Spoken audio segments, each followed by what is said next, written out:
विदिताखिलशास्त्रसुधा जलधे महितोपनिषत्कथितार्थनिधे हृदये कलये विमलं चरणं भवशङ्करदेशिकमे शरणम्। करुणावरुणालय पालय मां भवसागर दुःखविदूनहृदं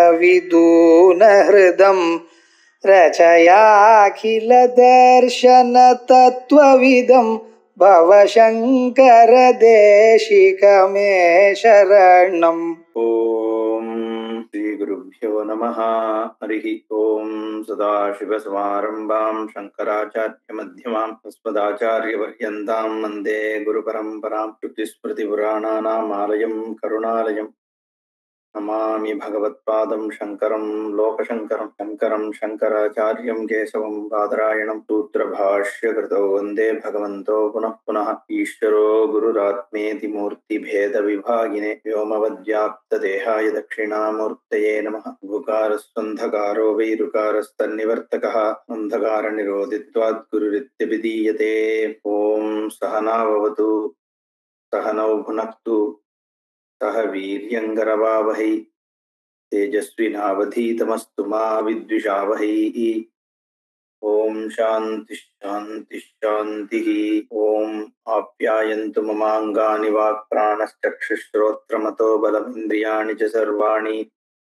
सर्वं ब्रह्म उपनिषदं माहं ब्रह्म निराकुर्यां मा ब्रह्म निराकरोद निराकरणमस्तु निराकरणं मे अस्तु। तदात्मनि निरतेय उपनिषत्सु धर्मास्ते मयि सन्तु ते मयि सन्तु। ओम शांति शांति शांति। तयेष रसानां रसतमः பரமஹ பரார்த்தியஹ அஷ்டமஹ எதுத்கீதா. ரசதமமாக இருக்கிறது உத்கீதமாகிய ஓம்காரம். சாரதரமாக இருக்கு. ரசதமம்னு பின்னாடி சொல்றார் பாஷ்யக்காரர். இங்கேயும் ரசானாம் ரசதமம் அப்படின்னு ஸ்ருதியே சொல்றது. ஏஷா ரசானாம் ரசதமஹ பரமஹ பரார்த்தியஹ அஷ்டமஹ எதுத்கீதா. உத்கீதமாகிய இந்த ஓம்காரம் இருக்கே, இது ரசங்களுக்கெல்லாம் ரசமாக இருக்கு, சர்வசாரமாக இருக்கு அப்படின்னு உபனிஷத் வாக்கியம். ஏவம் ச ஏஷா உத்கீதாக்கியா ஓங்காரஹ. உத்கீதம் என்று சொல்லப்பட்டதாகிய ஓம்காரம், இல்ல சொல்லப்படுவதாகிய ஓம்காரம், அது என்னன்னா பூதாதீனாம் உத்தரோத்தர ரசானாம் அதிசயேன ரசஹா ரசதமஹா. பூதம் முதலானவைகள், பூதம் முதலானவைகள் தான் நம்ம பார்த்தோம். பூதத்தில் இருக்கனுடைய ரசம் பிருத்திவி, பிருத்திவியினுடைய ரசம் ஜலம், ஜலத்தினுடைய ரசம் ஓஷதி, ஓஷதியினுடைய ரசம் புருஷன், புருஷனுடைய ரசமானது வாக்கு, வாக்குனுடைய ரசம் சாமம், சாமத்தினுடைய ரசம் ஓங்காரம்னு சொல்ல அந்த கிரமம் சொன்னதுனால இங்க பூதாதீனாம் உத்தரோத்தர ரசானாம் அதிசயேன ரசகா ரசதமஹா. ஒவ்வொரு ரசமாக பூதத்திலிருந்து துவங்கி சொல்லப்பட்டு வந்து எல்லா ரசத்திற்கெல்லாம் ரசமாக, ரசம்னா சாரம்னு அர்த்தம், எசன்ஸ், எல்லாத்தினுடைய ரசத்தினுடைய ரசத்தமமாக இருக்கு. ஒரு ரசத்தோட இன்னொன்னு, அதுக்கும் இது ரசம் இதுக்கு அது ரசம்னு போய் கடைசி ரசமாக ஓங்காரம். அதுக்கு மேல வேற ரசம் சொல்லப்படாததுனால ரசதமஹா, உயர்வான ரசமாக இருப்பது ஓங்காரமே. பரமஹா பரமாத்ம பிரதீகத்வாத் அப்படின்னு சொல்றார். பரமஹான்னு இங்க ஸ்ருதி வாக்கியம், ஸ்ருதி பதம் அங்க போடுறது பரமஹா. பரமம்னா எல்லையானது அப்படின்னு எடுத்துக்கலாம். ஆனா இங்க பாஷ்யக்காரர் பரம ஆத்ம பிரதீகமாக இருக்கிறதுனால அது பரமமானது. வெறும் சப்தமாக அது பரமம் இல்லை, ஸ்ருதி சொல்லிட்டதுனால அது பரமம்னு அங்க அந்த தாத்பரியம் இல்லை. அது பரமாத்மாக்கு பிரதீகையாக இருக்கிறதுனால, பரமாத்ம வஸ்துவை காண்பிக்கிறதாக இருக்கிறதுனால, பரமாத்ம விஷயங்களை அதுல அத்தியாரோபணம் பண்ண முடியறதுனால. ஏன்னா ஓம்காரம் நான் அன்னைக்கே சொன்ன மாதிரி சமஷ்டித்துவத்தை சர்வசாதாரணமாக ஓம்காரத்துல அத்தியாரோபணம் பண்ணி ஆலம்பனம் பண்ணி பார்க்க முடியும். ஏன்னா அகார உகார மகாரத்துக்குள்ள சர்வாத்மா சமஷ்டி வந்து அடங்கிட்டு, சமஷ்டி அடக்க முடியும். அந்த அகார உகார மகாரங்கள் சிம்பலைஸ் பண்றத சப்தங்கள் எப்படி சிம்பலைஸ் ஆகிறதோ அதுல எல்லாத்தையும் அடக்கலாம். இன்ஃபேக்ட் முக்காவாசி உபாசனங்கள் இந்த பூர்புவஸ்வஹா அகார உகார மகார ஓம்காரத்துக்குள்ள அடங்கி போயிடுது. எல்லா உபாசனையுமே இதை ஆதாரமா வச்சு. ஏன்னா எதுல ஆலம்பனம் பண்றதுங்கிறது தானே பிரதானம். உபாசனையில சமஷ்டியை தான் ஆலம்பனம் பண்ண போறோம். ஆனா அதுக்கு ஃப்ரேம் வேணும். நான் நீங்க சொன்னேன் ஃப்ரேம்ங்கிற வார்த்தை சொன்னேன் இல்லையா, ஏதோ ஒரு ஃப்ரேம்குள்ள அதை அடக்கணும். அதுதான் ஆலம்பனம்னு சொல்றோம். அப்போ இங்க ஓம்காரம்ங்கிறது ரொம்ப உத்தமமான ஆலம்பனமாக இருக்கு. ஏன்னா அது it lends itself to a சமஷ்டித்துவத்துக்கான ஒரு உத்தம ஆலம்பனமா இருக்கிறதுனால அந்த ஓம்காரம் பரமாத்ம ஸ்வரூபத்துக்கு பிரதீகமாக இருக்கு. அதனால அது பரமஹான்னு இங்க பாஷ்யம் என்றார். பரார்த்தியா அர்த்தியம் அர்த்தம் அர்த்தம்னா ஸ்தானம். பரார்த்தியா அஷ்டமஹா எது உத்கீதா அப்படிங்கிறதுக்கு பரார்த்தியா அப்படின்னா அர்த்தம்னா ஸ்தானம், பரஸ்தான அர்ஹா அப்படின்னு அர்த்தம். பரமாத்ம ஸ்தானார்ஹா, அர்ஹன்னா ஃபிட் டு பி அர்த்தம்.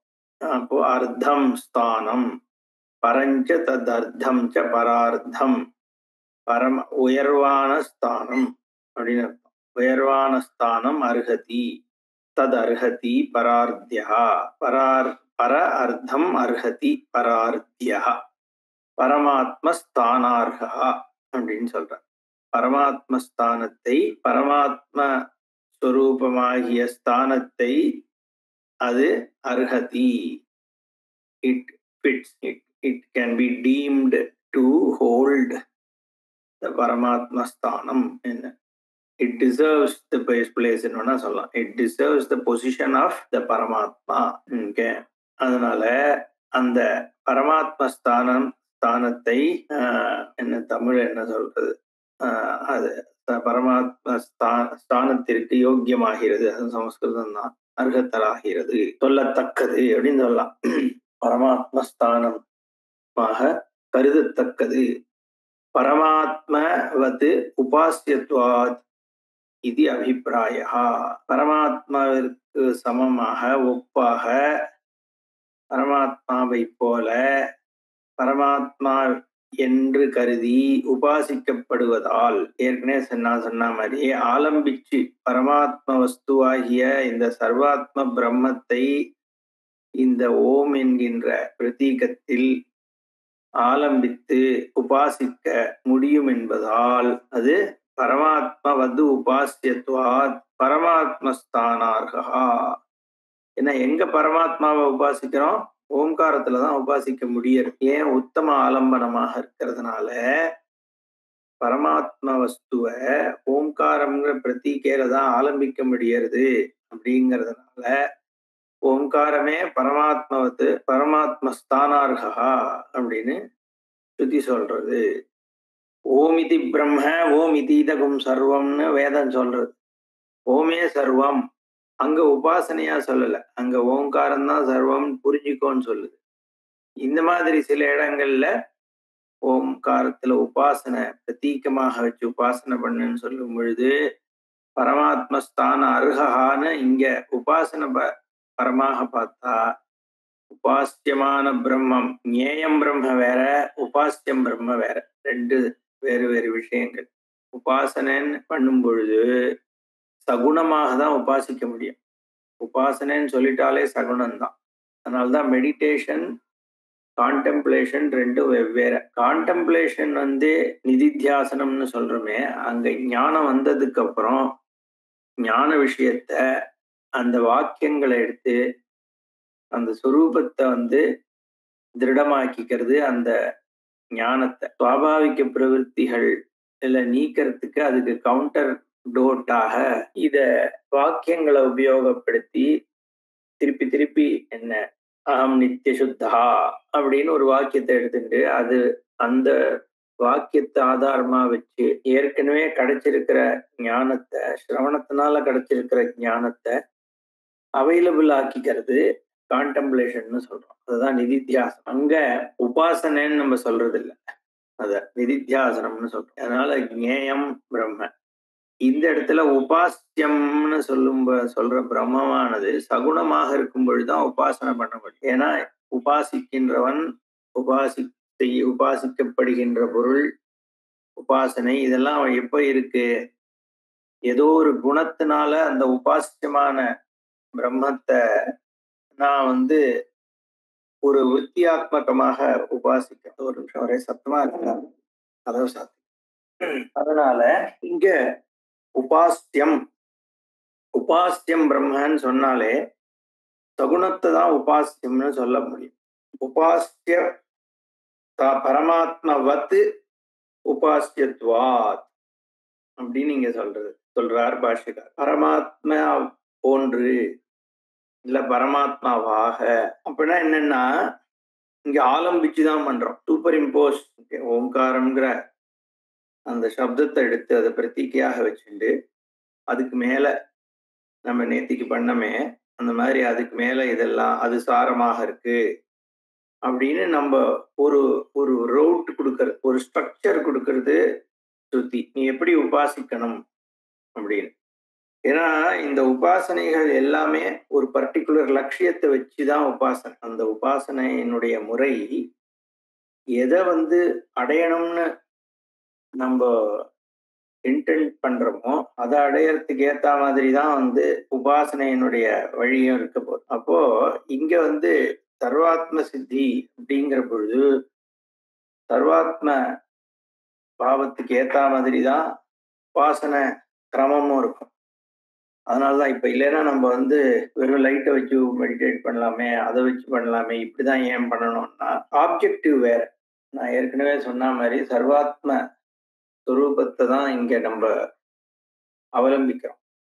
ஏன் அப்பதான் இந்த இண்டிவிஜுவல் ஈகோ டிஃப்ளேட் ஆகும்னு நான் சொன்னேன். ஏன்னா சர்வாத்மா தான் நம்மளோட லட்சியம். சர்வம் பிரம்ம அப்படிங்கிற ஒரு ஸ்வரூபத்தை அடையறதுக்கு தானே நம்ம மோட்சம்னு சொல்றோம். அந்த மோட்சமானது சர்வாத்ம சித்தி. ஏன்னா நிறைய பேர் ஐ ஆம் consciousness, I am not this body, அதை ஃபோக்கஸ் அதை பண்ணிட்டு அதுவே பிரம்ம ஜானம்னு நினைச்சுக்கிறான். ஹூ மெயின் கேட்டு கடைசியில் ஐ ஆம் நாட் திஸ் பாடி, ஐ ஆம் த பியூர் கான்சியஸ்னஸ் அப்படின்றதுனால ஞானம் வந்துடாது. எப்போ ஞானம் சித்திக்கிறதுனா எல்லாம் நான் தான் அப்படிங்கிறது வரணும். சர்வாத்ம பாவம் அது எப்படி? அதுதான் ஞானம். தனி கான்சியஸ்னஸ் தனி, இனர்ட் மேட்டர் தனி, உலகம் தனி அப்படின்னு பிரிச்சுட்டா நானாத்வம் இன்னும் இருக்கே. அது எப்படி அத்வைத ஞானமாகும்? அத்வைத ஞானம் எப்ப சித்திக்கும்னா ஒரே வஸ்து தான் இருக்கு, அதை தவிர வேற இல்லை அப்படிங்கிற ஞானம் ஏற்படும். அப்போ சர்வாத்ம பாவம் தான் லட்சியம் ஞானத்திற்கு. அதுக்கான லட்சணமாக தான் இந்த ஞான வாக்கியங்கள் இருக்கு. இப்போ சர்வாத்ம பாவத்துக்கு அடையறதுக்கு எது பிரதிபந்தமாக இருக்கு? அகங்காரம் தான்.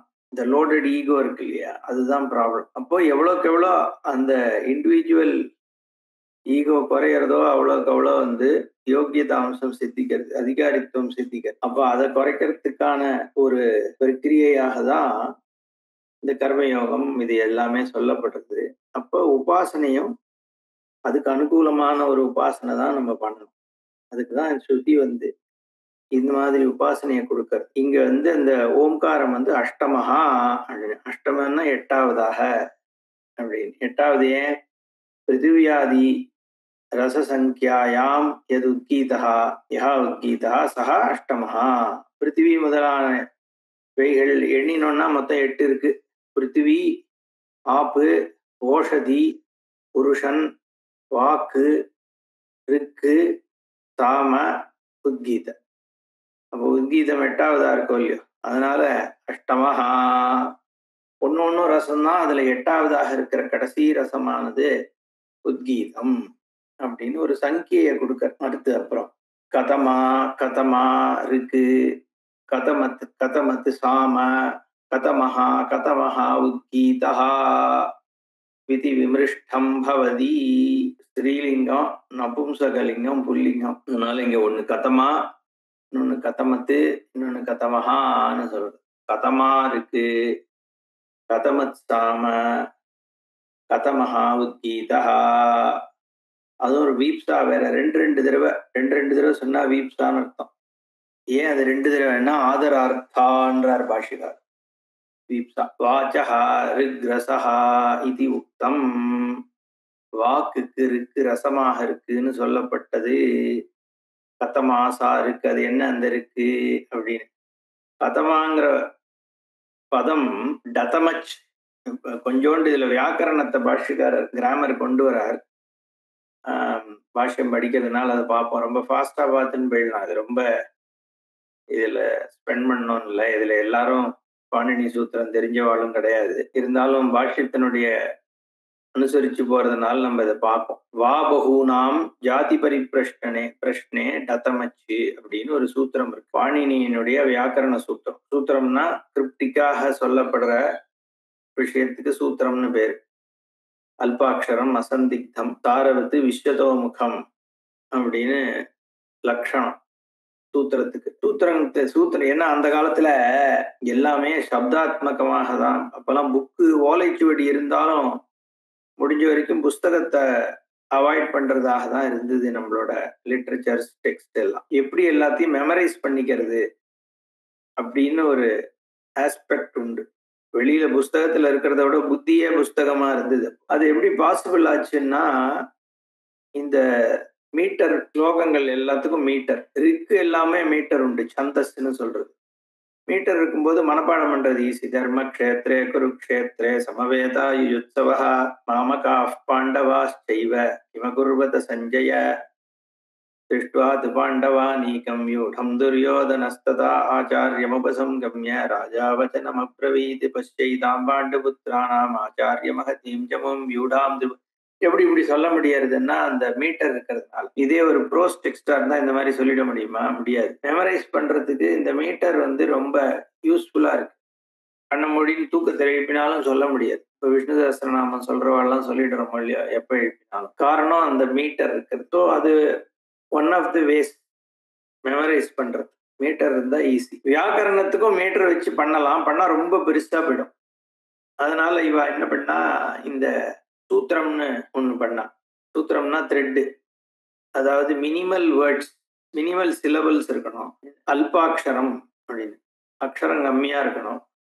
அசந்திக்தமா இருக்கணும். அதே சமயத்துல குழப்பப்படாது. ஏற்கனவே அக்ஷரமே கம்மியா இருக்கு அப்படிங்கிற பொழுது சந்தேகத்துக்கு இடம் இல்லாம இருக்கணும். அப்புறம் விஸ்வதோமுகமா இருக்கணும். ஒரே வேர்ட்ல இருந்து தேவைப்படும் போது பல அர்த்தங்கள் எடுத்துக்க முடியும். ரெண்டுமே வேலிட் அர்த்தமாக, இல்ல 3 வேலிட் அர்த்தம் எடுத்துக்க முடியும். அப்படி அதாவது எவ்வளோக்கு எவ்வளோ மினிமமான சிலபல்ஸ் யூஸ் பண்ணி விஷயத்தை கன்வே பண்ண முடியுமோ அதுக்கு சூத்திரம்னு பேர். அதுவும் இதே காரணம் தான். மெமரைசிங் பண்ண வேண்டி இருக்கிறதுனால மினிமல். அப்போ சூத்திரத்துக்கு சூத்திரம் எப்படி ஒர்க் ஆகும்னா, ஒரு சூத்திரத்தை எடுத்து அதை விசாரம். இப்போ பிரம்மசூத்திரம்னு இருக்கு. அதாதோ பிரம்ம ஜிக்ஞாசான்னு ஆரம்பிக்கிறது. அத அப்படின்னா அத்தனா என்ன அப்படின்னு விசாரம். அதற்கப்புறம் அதற்கப்புறம்னா எதற்கப்புறம் கேட்டுதான் நானும் அந்த கேள்வி. எதற்கப்புறம்னு உடனே அந்த விசாரம் ஆரம்பிக்கும். வேதம் படிச்சதுக்கு அப்புறமா, இல்ல கர்மாக்கள்லாம் பண்ணதுக்கு அப்புறமா, இல்ல பல வித்தியைகள்லாம் கட்டுறதுக்கு அப்புறமா, இல்ல ஒரு வயசு வந்ததுக்கு அப்புறமா, நிறைய விஷயம் வரலாம் இல்ல எதற்கப்புறம். அப்ப எதற்கப்புறம்ங்கிறதனுடைய விசாரம் எல்லாம் பண்ணி ஒரு தீர்மானத்துக்கு சாதன சதுஷ்டய சம்பத்துக்கு அப்புறம் தான் அப்படின்னு ஒரு தீர்மானத்துக்கு வரும். ஆச்சாரியர்கள் வரார், சொல்றார், அதுதான் அந்த அர்த்தம் எஸ்டாப்ளிஷ். இப்போ இவ்வளோ ஆர்குமெண்ட்ஸ் நம்ம பண்ணி தானே இதுக்கு எஸ்டாப்ளிஷ் ஆகுது. ஆர்குமெண்ட்ஸை ஞாபகம் வச்சுக்கிறோமா? அவசியம் இல்லை. அத்தனா இதுதான் அர்த்தம் அப்படின்னு அந்த கேப்சூலுக்குள்ள அர்த்தம் திருப்பி உள்ள போயிடுறது நம்ம புத்திக்குள்ள. அப்ப வெறும் அப்படின்றத மைண்ட்ல வச்சுட்டாலே அதுக்கு பின்னாடி இருந்த இத்தனை விஷயங்களும் இன்க்ளூட் ஆயிட்டு. அதாதோ பிரம்ம ஜிக்ஞாசாங்கிறது மட்டும்தான் ஞாபகம் வச்சுக்கணும். ஆனா ஒன்ஸ் அது அத்தன்றதை நம்ம பார்த்த உடனே மற்றதெல்லாம் தானாவே சேர்ந்து வந்துடுறது. அது மாதிரி சூத்திரங்கள்ன்றது கேப்சியூல்ஸ் மாதிரி. அதுக்குள்ள பல விஷயங்களை அடக்கி வைக்கிற அந்த ஒரு பத்ததி.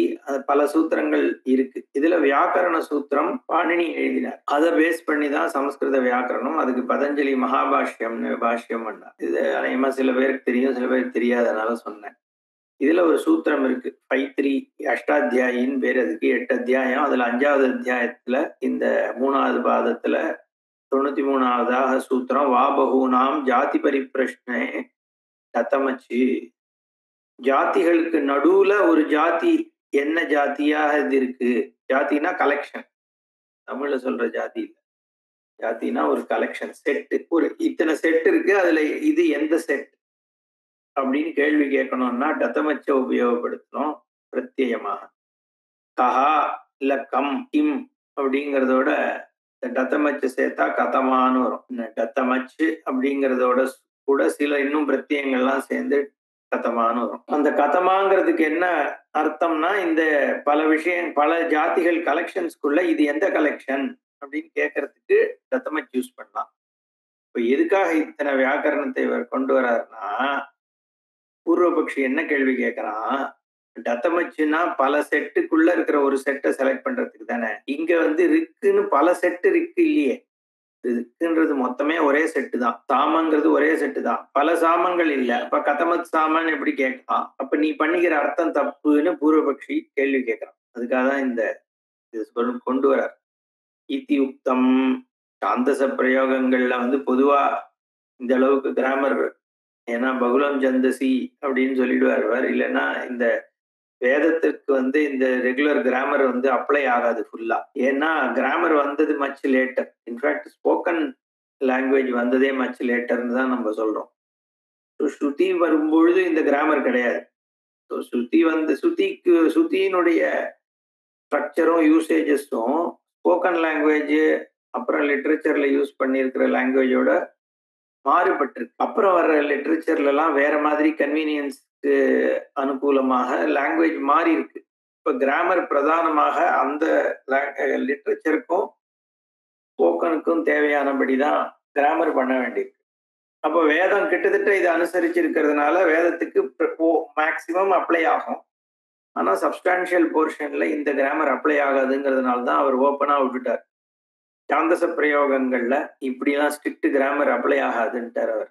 பாணினி நிறைய இடத்துல அதை சொல்லிடுவார், பகுலம் சந்தசி அப்படின்ற. எனிவே, சோ இங்க திரும்பி வந்தா கதமா சாருக்கு கதமத்து தத் சாமஹா கதமஹா வாச உத்கீதா. அது என்ன அது என்ன அது என்ன? கதமா கதமா இது வீப்சா ஆதரார்த்தா, மரியாதைக்காக கதமான்னு சொல்லப்படுறது.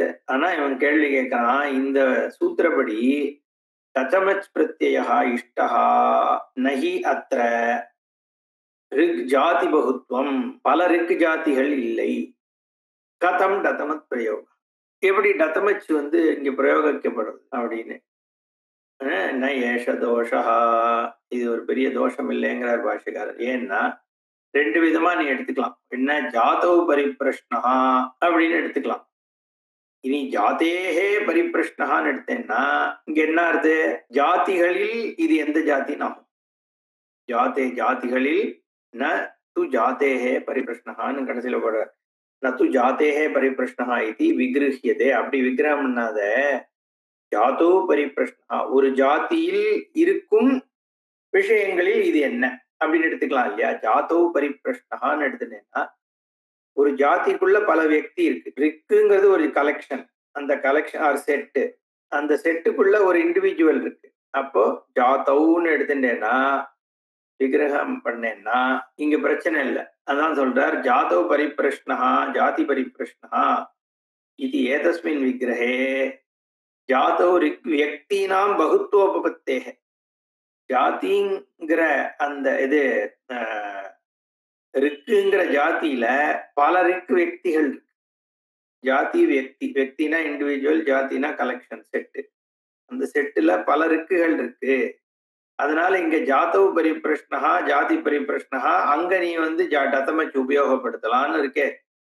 ஜாதி பரிப்பிரஷ்னஹான்றத ஜாதேகே பரிப்பிரஷ்னஹான்னு எடுத்துட்டாதான் இங்க டதமச் உபயோகமாகாது. ஜாதவ் பரிப்பிரஷ்னஹான்னு எடுத்துட்டதுக்கு அப்புறம் இங்க டதமச் உபயோகப்படுத்தலாம். பாணினி சூத்திரம் செல்லுன்ட்டார். அவன் திருப்பியும் சொல்றான், நனு ஜாதேகே பரிப்பிரஷ்னஹா இது அஸ்மின் விக்கிரகே கதம கடஹா இத்தியாதி உதாகரணம் உபபன்னம். ஏன்னா உதாகரணம் பொதுவாக என்ன சொல்லப்படும்னா கதமஹா கடஹா அப்படிங்கிறது தான் இந்த டதமச் பிரத்யேக்கு ஸ்டாண்டர்ட் ஸ்டாக் எக்ஸாம்பிள். பதஞ்சலி பாஷ்யத்துல பண்ணிருப்பாரா இருக்கும், அது செக் பண்ணல. அதனால அந்த மாதிரி நீ கதமஹா கடகான்னு சொல்லும் பொழுது கடசாக்கைகள்ல நீ எந்த கடசாக்கை அப்படின்னு கேட்டா அது சரியாக இருக்கும். அப்போ நீ ஜாதேக பரிப்பிரஷ்னன் தான் நீ எடுத்துக்கணுமே ஒழிய ஜாதவ பரிப்பிரஷ்னா நீயாவும் இஷ்டத்துக்கு எடுத்துக்க முடியாதுன்னு திருப்பியும் பூர்வபக்ஷி சொல்றான். இதி ஆதி உதாகரணம் உபபன்னம் ஜாதவ பரிப்பிரஷ்னா இத்தியத்திர து ந யுஜ்யதே அப்படின்னா.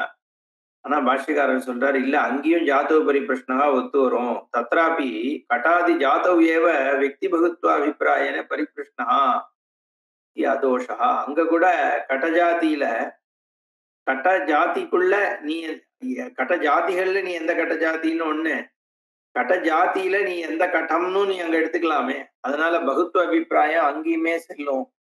அதனால எதி ஜாதேஹே பரிபிரஷ்னகா சியாத் கதமா கதமா இருக்கு இத்தியாதவ் உபசங்கியானம் கர்த்தவியம் சியாத். நீ ஜாதேஹே பரிபிரஷ்னகான்னு எடுத்துட்டேன்னா இப்ப வேற ஒரு அர்த்தத்தை தேடணும். அது ஸ்ருதி இங்க சொல்றது ஜாது பரிபிரஷ்னகான்னு எடுத்துக்கிறது சரிதான் அப்படின்னு சொல்லி விமனிஷ்டம் பவதி விமர்சகா கிருதோ பவதி அப்படின்னு சொல்லிட்டு தொடர்றார். மேல நம்ம பார்ப்போம். ஓம் பூர்ணமதః பூர்ணமிதம் பூர்ணாத் பூர்ணமுதச்யதே பூர்ணஸ்ய பூர்ணமாதாய பூர்ணமேவாவசிஷ்யதே